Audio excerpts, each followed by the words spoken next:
If you were here last week, I know most of you were, you recall I was trying to get to the Great Tribulation, which lies toward the end of what's called the Olivet Discourse.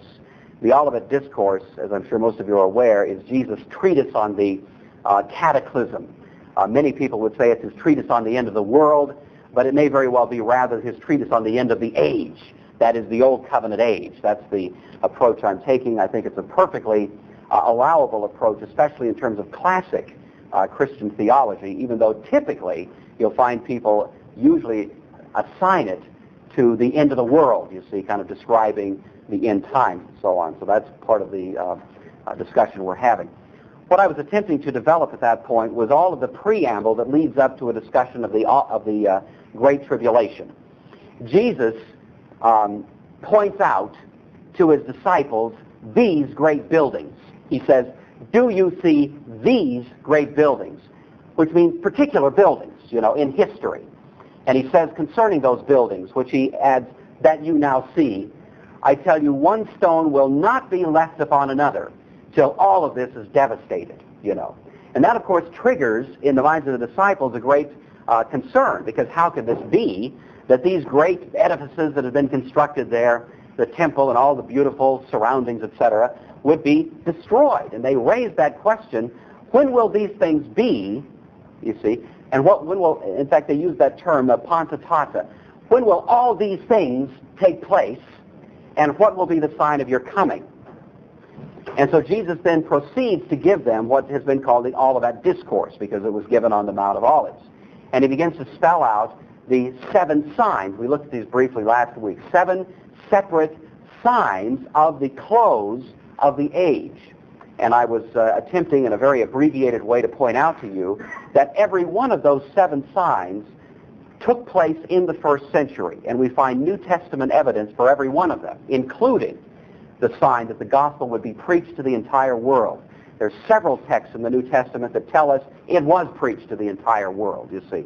And I spent some time on that, and then the time ran out. So I wanted to get you up now to where we were looking at the Great Tribulation. After those 7 signs, Jesus says this, and we're at verse, let's say, 19 of Matthew 24, and it says this, "But woe to those who are pregnant and to those who are nursing babies in those days, and pray that your flight," and by that he means your flight from Jerusalem, "may not be in the winter or on the Sabbath, for then there will be great tribulation, such as has not been since the beginning of the world until this time, no, nor ever shall be."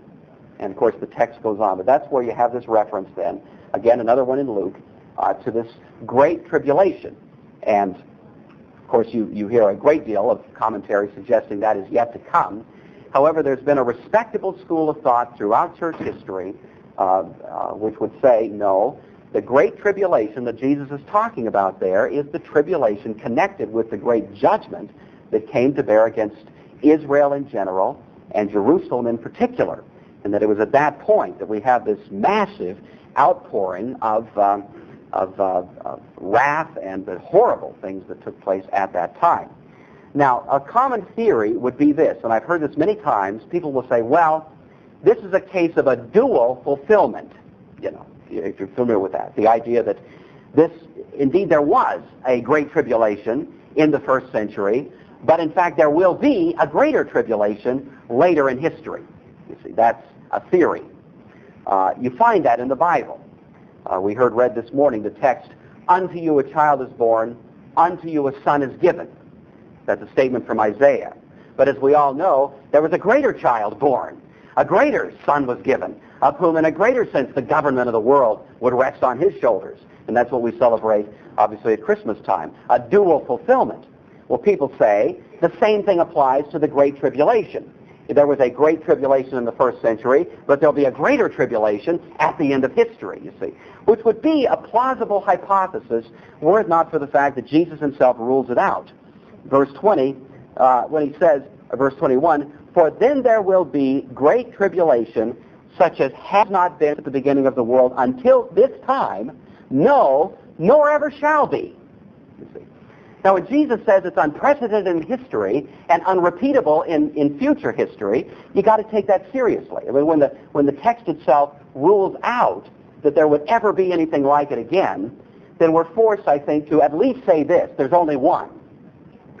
Now, whether this is it or not is obviously a question we can talk about, but let's not labor. In other words, if the text itself rules out a dual fulfillment, then I think it's irresponsible of us to suggest that there's going to be a dual fulfillment, in contradiction, you see, to what the text itself is strongly suggesting. Now, classically, the view has been, and again, I can't say classically in the sense of unanimously, but I would say a very respectable school of thought in history has been that what's being described here is all of the Holocaust that was poured out in Jerusalem. Josephus gives a gruesome, blood-curdling, detailed analysis of it, of course, in his writings, and it all is very much in keeping with what Moses had predicted would happen back in the book of Deuteronomy chapter 28. I don't want to go into a detail of what happened in Jerusalem because I did that last year, and many of you were in the class I did on the Apocalypse last year, in which I read extensively from Josephus and other sources about these events. Those tapes still exist somewhere out there in the ethos. So I hope you can, if you're interested in wading through all of that, then more power to you, because they do exist. And if you're having trouble finding them, then by all means, I'd be glad to help you with that. But the point is that that there was this incredible, you see, horrible circumstance there in the first century. It's very well detailed by various ancient scholars, I should say ancient historians, and there's perfectly good reason to see that as really fulfilling exactly what Jesus said. I'll leave that theme at that point, even though I'm sure it probably would be worth a much more extended discussion. But I'd like to move then to the end of the Olivet Discourse and the next subject that comes up, which has to do with this idea of Christ coming on the clouds. Now listen, I'm going to read to you beginning at verse 29 of Matthew 24. Listen to what Jesus says. Immediately after the tribulation of those days, the sun will be darkened, and the moon will not give its light. The stars will fall from heaven, and the powers of the heavens will be shaken. Then the sign of the Son of Man in heaven will appear, and they will see the Son of Man coming on the clouds of heaven with power and great glory. And he will send his angels, his angeloi, messengers, with a great sound of a trumpet, and they will gather together his elect from the four winds, from one end of the heaven to the other. Now, learn this parable from the fig tree. When its branch is already become tender and puts forth leaves, you know that summer is near. So you also, when you see all these things, know that it is near, right at the doors. Assuredly, I say to you, this generation will by no means pass away till all these things take place. Heaven and earth will pass away, but my words by no means will pass away.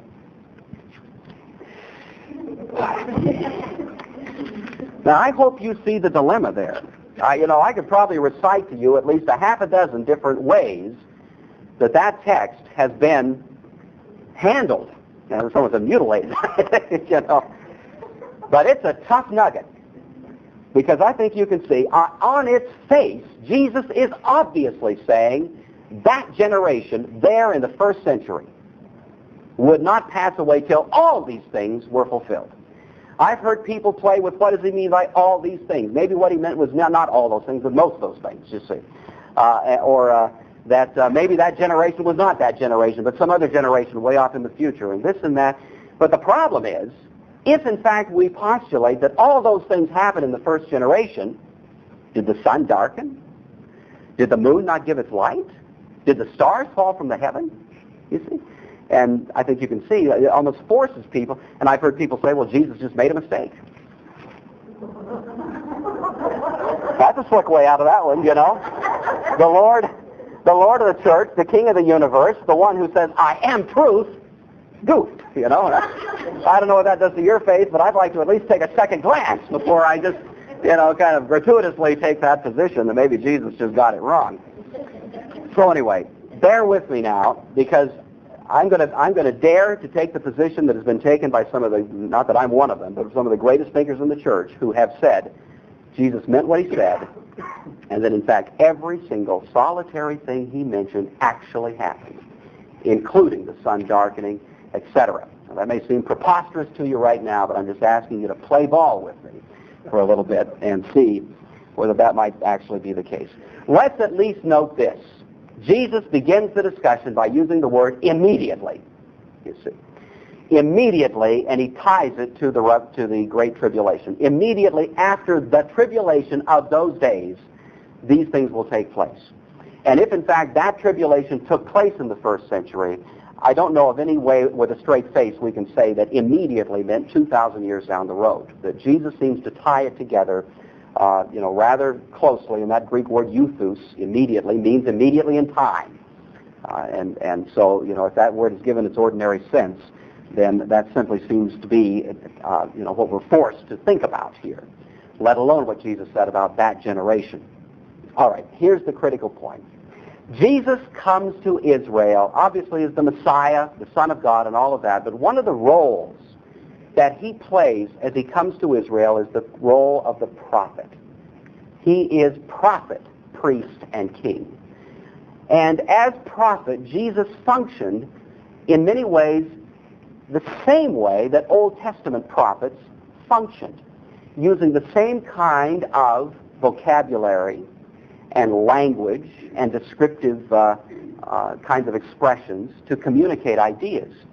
There's virtually nothing that Jesus said in terms of this prophetic role that had not been said, or I might say language he used that had not been used by other prophets at earlier times. Jesus uses standard prophetic vocabulary, which was understood by the people of his day immediately because they were steeped in the Old Testament. They had memorized these texts. These were commonplace ways of expressing things to them, which tend to be foreign to us. But it's largely foreign to us because we don't know our Old Testaments the way they did. And so we read these things and don't appreciate, you might say, the poetic or prophetic flavor that is present there in the way that his first century hearers would have immediately recognized it. That's a criticism of us, that we're not having the ears to hear, you see, the language that's being used. Let me just give you a few illustrations of that, hopefully to suggest the point. First of all, Jesus talks about the sun being darkened, the moon not giving its light, and the stars falling from the heaven. This is not the first time in Israel's history that prophets had used that language. It had been used repeatedly, you see, in Old Testament history. Many occasions when prophets came to Israel and said language like that. And every time they used it, they were referring not to cosmic, you see, collapses. They were referring to the collapse of great political empires every time. Now, the reason for that is because in the book of Genesis, back in Eden, as we mentioned a few weeks ago, the stars, the sun, the moon were said to be governing or stand for governing powers. And so this is picking up a theme from Eden and using it to poetically express an idea of the collapse of powers. Now, let me give you a couple of illustrations. This is Isaiah, in Isaiah chapter 13, and he is describing here the fall of Babylon as a political empire. Okay? Isaiah describing the fall of Babylon as a political empire, Isaiah 13, beginning around verse 9 and 10. Quote, "For the stars of heaven and their constellations will not give their light. The sun will be darkened in its going forth. The moon will not cause its light to shine." See, there's Isaiah describing the fall of Babylon. We've got Isaiah describing the fall of political Edom, you see. And he says this in chapter 34. "All the hosts of heaven shall be dissolved, and the heavens will be rolled up like a scroll," describing the fall of Edom. Amos describes the fall of Samaria, the northern 10 tribes that were carried away into captivity in 722 under Assyrian authority. This is what he says. This Amos describing the fall of Samaria. Quote, "And it shall come to pass on that day, says the Lord, I will make the sun go down at noon. I will darken the earth in broad daylight. You see. Here's Ezekiel describing the fall of Egypt in Ezekiel 32. Quote, when I put out your light, I will cover the heavens, and the stars will be dark. I will cover the sun with a cloud, and the moon will not give her light.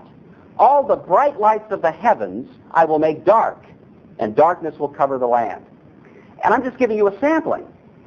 You know, go look this up in your concordance at home and see how many times the prophets are describing the collapse of political authority by referring to the collapse of these heavenly, celestial beings. It never happened that the sun was darkened. You understand that? When Samaria was hauled off into captivity, the sun did not go dark, literally. But figuratively it did, you see. And that's the point. That's the way the prophets use that. It's interesting that Peter quotes Joel on the day of Pentecost. In fact, Dr. Bruner was suggesting you go home and read some text. Well, I'm going to add an addendum to the assignment. Good Sabbath day reading. Go home and read Acts chapter 2, but thinking about it in connection with what we're talking about this morning. Read Acts chapter 2, and especially Peter's sermon on the day of Pentecost, in which he's telling the people who are confused what the meaning is of these things that are happening. And Peter says, one way of understanding it is to understand that this is that which was spoken by the prophet Joel.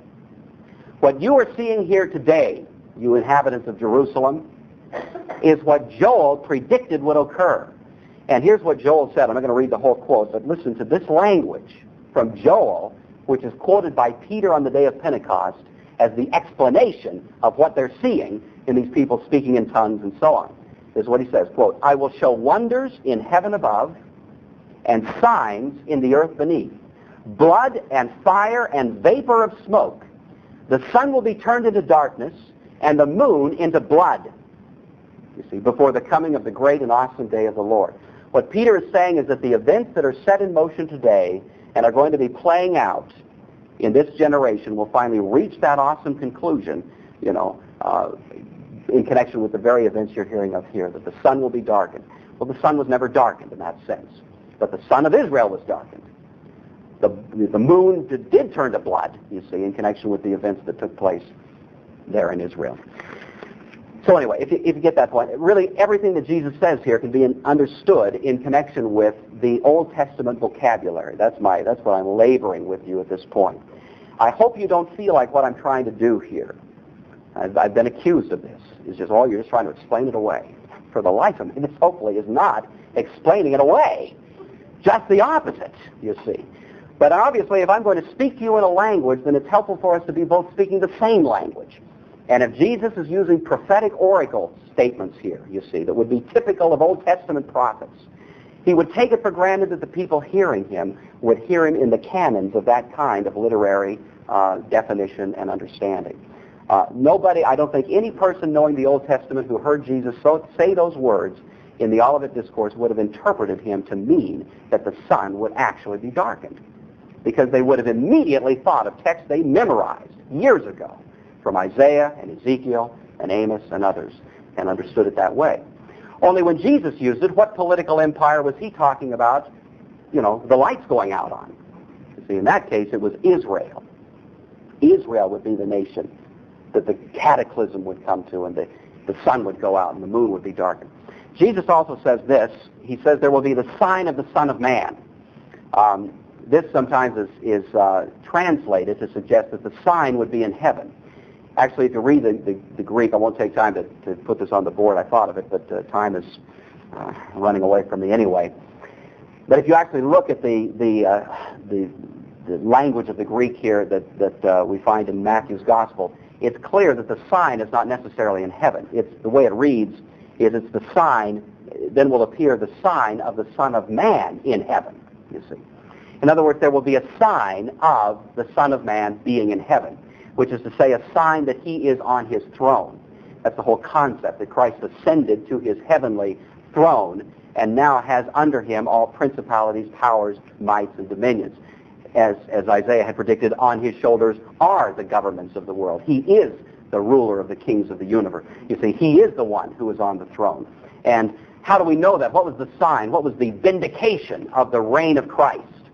Well, the sign of his reign were these events that happened on earth. This was the vindication of the Lamb. He'd been murdered in Jerusalem 40 years earlier. Now was, as Revelation tells us, the time of the wrath of the Lamb against that city which had murdered him. Now came the judgment back, you see. So that'd be the idea there. We also have this reference to the clouds of heaven, the Son of Man coming on the clouds. Now again, I touched on this last week, and so in light of that fact, I don't want to labor it much longer here. But I'll just remind you that this little phrase we hear again and again in the New Testament, the Son of Man coming on the clouds of heaven, would be taken by the people who heard him as an echo of Daniel chapter 7, where we read that very language. The Son of Man came on the clouds of heaven. But as we noticed at that time, where was it that the Son of Man came to? Now, what was his destination, you see? And of course, the destination in Daniel 7 was the Son of Man coming to his throne. He was coming to the, in that language, Ancient of Days. And he was given dominion and power and a kingdom that would never end, you see. That's Daniel 7. And when we read in the New Testament about the Son of Man coming on the clouds of heaven, we must be very cautious, lest we immediately jump to the conclusion this is talking about the second coming. It's a perfectly legitimate understanding of it to be in connection with Daniel 7, where he's coming to his throne, coming to his position of authority. Not the end of Christian history, but the beginning of it, you see. That would be perfectly permissible in connection with what's there in the Old Testament. So again, this idea of the clouds of heaven has that notion. Let me add this, though, about this description of Christ coming on the clouds or God coming on the clouds of heaven. We see that many times in the Old Testament again, where there is a description of God coming on the clouds, you see. If you want to look at some text, I won't read them all, but just you might want to jot them down. Psalm 104, verse 3, Isaiah 19, Nahum chapter 1, verse 3, and there's others. You might just look up clouds in your concordance, and you'll find some others as well. And you'll read many times of the idea that God comes on clouds, you see. This is not unprecedented, therefore. It's an Old Testament figure. What happens when God comes on the clouds? Usually it means he's coming in a kind of dual function there. He's coming on the one hand in judgment, typically, and at the same time with salvation. Maybe the best example of this would be the Exodus, when the children of Israel come out of Egypt. God comes on clouds, literally in that case, you see. And the clouds are a judgment against Egypt, confusing them. But they are salvation for Israel, protecting them. Salvation and judgment, the clouds, you see. And anytime you see that idea of God coming on clouds, you'll frequently find that those two themes are present. Judgment against the unbelievers with salvation for those who are obeying God. And again, for Christ to say, the Son of Man comes on the clouds, would be a way of suggesting the same idea, that there is a salvation and a judgment that are coming. Well, in the first century, God came on the clouds big time, you see, to Israel. It was a time of salvation for the people of God when they were liberated from the tyranny that had been perpetrated against them in Jerusalem all those years, and at the same time it was a judgment against the city that had been responsible for that persecution that they had sustained. So anyway, there's a thought on that one that you might want to give some attention to. Finally, we have Jesus mentioning gathering the elect. He says he'll send his angeloi, translated angels, out to gather the elect. The word angeloi, typically translated angels, but actually means messengers, may or may not refer to heavenly beings. Frequently in the New Testament does not, actually refers to earthly people, human beings. For example, in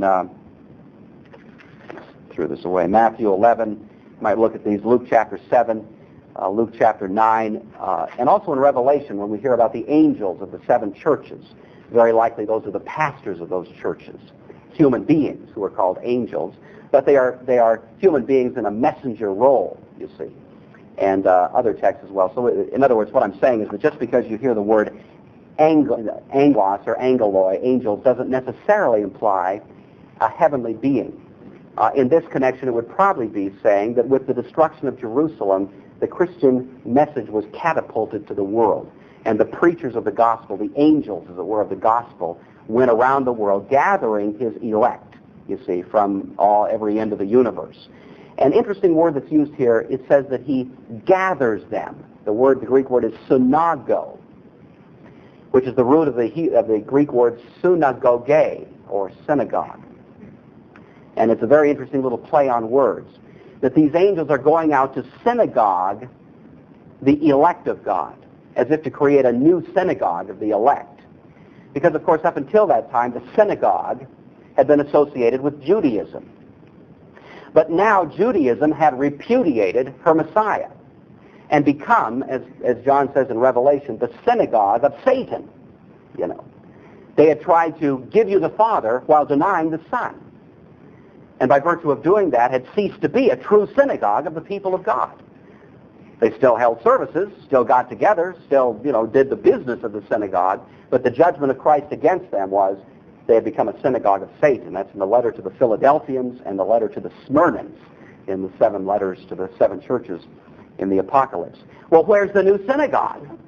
Well, here are these preachers, these messengers going out and synagoguing the elect, as if to say, here's the new, greater synagogue, you see, that now replaces the old, just as there's a new Jerusalem that comes on replacing the old, you see, a new people of God that replaces the old. So anyway, I'd like to spend more time on that. I'm just trying to give you a sense of how this text has been viewed historically. I'm not trying to deny, you see, that there is a last chapter to be written. I'm just saying that some of what we have tied to the last chapter, we may have done that mistakenly. And especially in connection with the Olivet Discourse, it's probably worth rethinking that. Let me take a moment or two and talk about the Antichrist.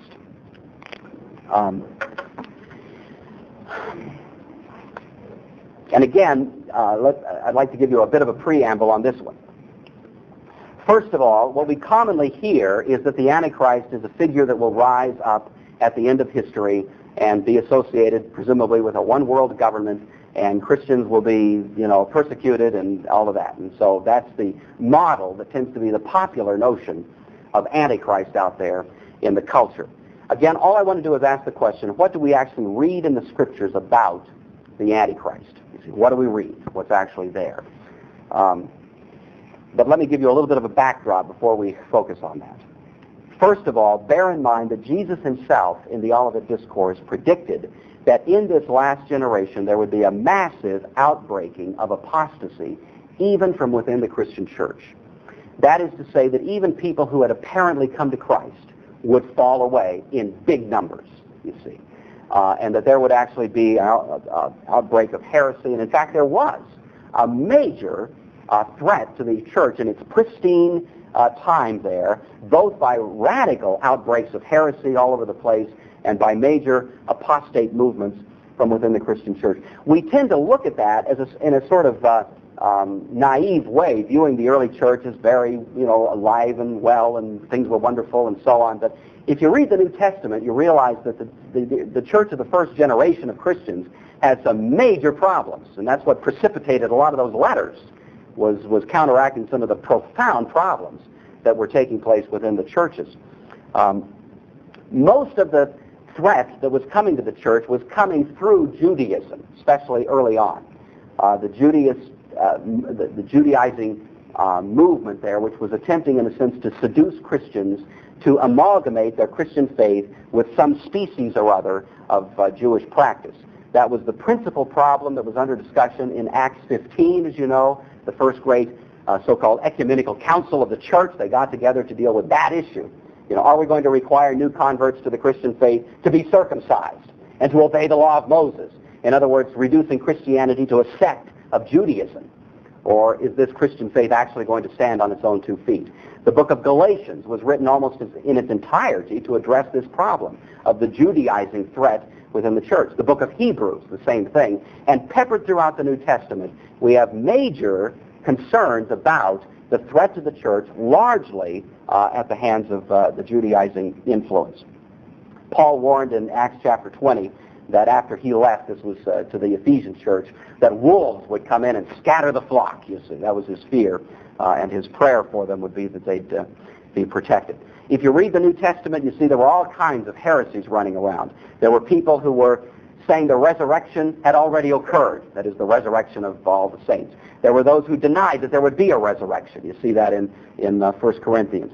You see in Colossians asceticism and angel worship, you see, being promoted in the church. You see rampant immorality and rebellion here and there at times in the church's history, in the early church's history. Hebrews, you see, has stern warnings against those who were tempted to go back into some sort of Judaism.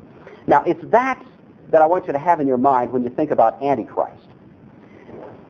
Antichrist is a term that is never used in the book of Revelation, which many times comes to people as a surprise. It never occurs in the book of Revelation. It's pure speculation to tie Antichrist itself to any particular figure. Usually it's tied to the so-called beast of chapter 13, one of those two. There's two beasts there, you know. But that's speculation. There's nothing in Revelation to give us warrant. And that's a little bit surprising because the only author in the New Testament who uses the term Antichrist is John, who is presumably the author of Revelation. And had he wanted to make that connection, he certainly could have, since he was writing the book, you know. And yet he declines to do that. We also do not find the term Antichrist in the Gospel of John. So the two major works by John, who is the only person that uses the term, Paul never uses it. The only guy that ever uses the term declines to use it, both in Revelation and in the Gospel. The only place he uses it is in his first and second epistles, you see. He uses it in chapter 2. He uses the term in chapter 4 of 1 John, and then in verses 7 through 11 of 2 John. Now, again, just read them, you know, and ask yourself, if this is all you have to go on and what the Antichrist is, what conclusions would you draw? I'm going to give you some suggestions. I'm not trying to spoon-feed you this. I think you should be, you know, good enough Bible students to go and read these verses on your own, so I highly recommend you do it. But I'd like to suggest to you, I think these are at least some of the things that we have to infer from these texts about the nature of Antichrist. Number one, Christians of that day had been warned that Antichrist was coming and were advised in 1 John that now Antichrist is here. You see. Just as you've been warned that he is coming, or it is coming, Antichrist, so now it is here. There are many Antichrists, you see, running loose. That's at least one thing that we gather from the text in 1 John. That Antichrist was already at work, we hear of in 1 John. If you read these closely, you realize that there are many Antichrists. John doesn't seem to locate it in one person in particular, but he does talk about many who seem to represent whatever Antichrist tended to be. I think if you read those texts, the impression one draws from them is that Antichrist, more than being concentrated in a person, could very well be understood as a movement or a system of belief that principally stood for this idea. You can have the Father without the Son. Antichrist, you see. And the movement of that century that was saying you can have the Father without the Son was largely the Jewish movement that was attempting to compete with the idea that Christ is exclusively the way to God. And so John says, the person who says that Messiah did not come in the flesh, this is the Antichrist. Those who are running around saying that the Messiah is not, you see, a reality, did not come to us in the flesh, that's the Antichrist. And that's how John identifies it. Now, again, I realize that flies in the face of an awful lot of popular sentiment. And you may feel like, boy, I'm way out on a real, thin ice here to be saying something like this.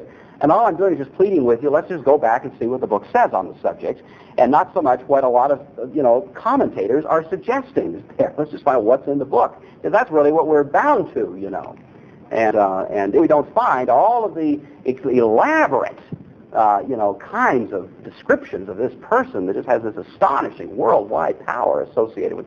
If we don't find that actually suggested in the New Testament, then maybe we should just rethink that point a little bit. That's all I'm, arguing for. And so you can take that for whatever you may think it's worth. Let me move in the last 5 minutes or so to the last theme that I want to treat here, which is this use of the term the last days. Again, we hear in the New Testament a great deal. The term is used rather frequently of the last days. And our sort of knee-jerk reaction to that is that it must be referring to the last days of the world, you know. That's what that term is all about. And again, I just want to suggest to you for your reflection that the last days may, at least in some occasions, in fact probably must, in some occasions, be referring not to the last days of the world, but to the last days of Israel. This was a Jewish community, you see, that was receiving these letters. They were Jewish. And even if they'd converted to the Christian faith, they were still steeped in their own Jewish heritage. And their whole sense of stability of the whole universe was related to Israel and Jerusalem and the temple. All of these things kind of stood for the reign and rule of God and his authority in the universe and so on. They had a very geographically, localized kind of understanding in their faith. And you can understand what a tumultuous thing it would be for them to envision now the end of that era, the end of an age, you see, that had spanned hundreds and hundreds of years. And for them to think and use the term the last days and mean the last days of that age would be a perfectly understandable usage of that term. You see, that's what we're saying. So, for example, we find Peter again on the day of Pentecost quoting from Joel, and this is now Peter's addressing the people there on the day of Pentecost, and he uses this kind of statement. He quotes from Joel, and he says this: "It shall come to pass in the last days, says God, that I will pour out my Spirit on all flesh. Your sons and your daughters will prophesy. Your young men will see visions. Your old men will dream dreams." And then Peter immediately goes into all of that stuff we read earlier about the sun being darkened and so on, you see. Now here's Peter interpreting the day of Pentecost as being, as having the earmarks of the last days. It'll be in the last days that I'll do these things. Now sometimes people say, well, the last days have been going on for 2,000 years. I mean, it started there in Pentecost, and we're still in the last days. And, well, okay, that's theoretically possible. Maybe the whole Christian age for 2,000 years has been the, quote, last days, and maybe the last days will continue for another couple of thousand years. Who knows? That's a theoretical possibility. But if you read that whole quote from Peter and understand the kind of pronouncements he's making there concerning Jerusalem and Israel, and especially in connection with the Olivet Discourse, I'd at least like you to try on for size the idea that when Peter was speaking of the last days, which he expressly, does, maybe he meant the last days of that system of religion. While it may have been very much the first days, you see, of the Christian era, and the last days of one overlapping slightly the first days of the Christian church coming on the scene. An interesting thing is going on in the sermon that Peter preaches there. The people are disturbed because they hear the phenomenon of speaking in tongues. You see, they are there in Jerusalem, and all of a sudden people are speaking in tongues. And the folks hearing it are saying, what does this mean? Now, we tend to miss a lot of the significance of that. And of course with the contemporary charismatic and Pentecostal movements, we've gotten an awful lot of interesting baggage now associated with speaking in tongues. But we go back and ask again, what does this New Testament actually tell us about the significance of speaking in tongues? It doesn't tell us a lot. But Paul gives us one important insight in 1 Corinthians 14. When he says, this is about verse 28, in fact, I may be off on that. Let's see, let me give you the exact reference here. Can I do it? It's somewhere in 1 Corinthians 14:21. That's where it is. 1 Corinthians 14:21. He says this. He says, tongues are a sign to unbelievers. You see. The significance of that phenomenon was it was a sign of judgment to unbelievers. On the day of Pentecost, when people started speaking in tongues, the significance of that was this. Up until that moment in history, the holy language was Hebrew. The holy place was Jerusalem. The holy, it was Mount Zion, the holy city, the holy land, and in a sense you could say the holy language. So if you wanted to truly worship God, you learned Hebrew. The Psalms were in Hebrew.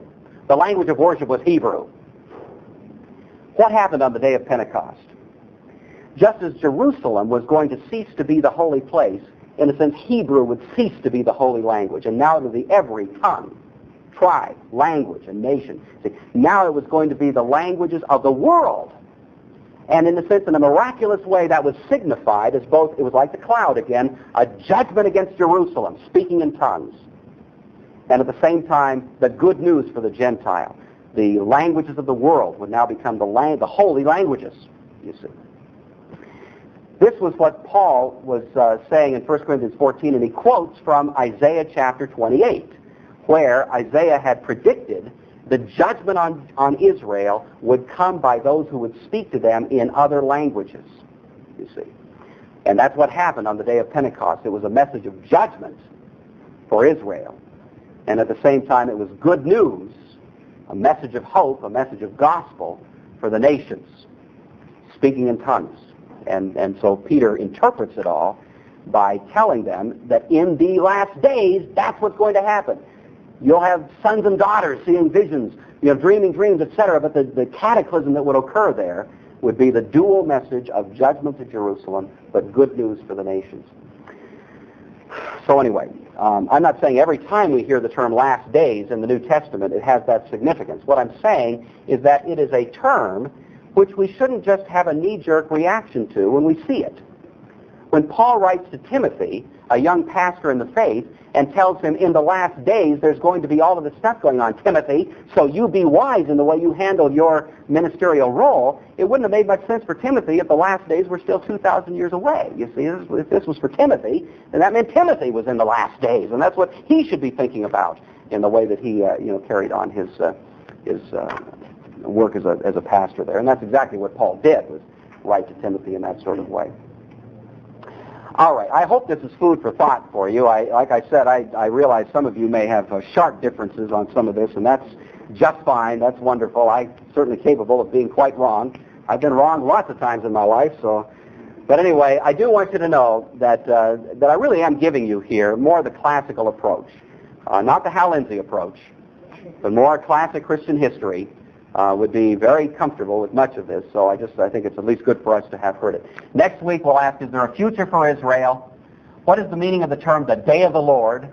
And what is going to happen at the end of history? We'll turn our attention more from the past, which we've been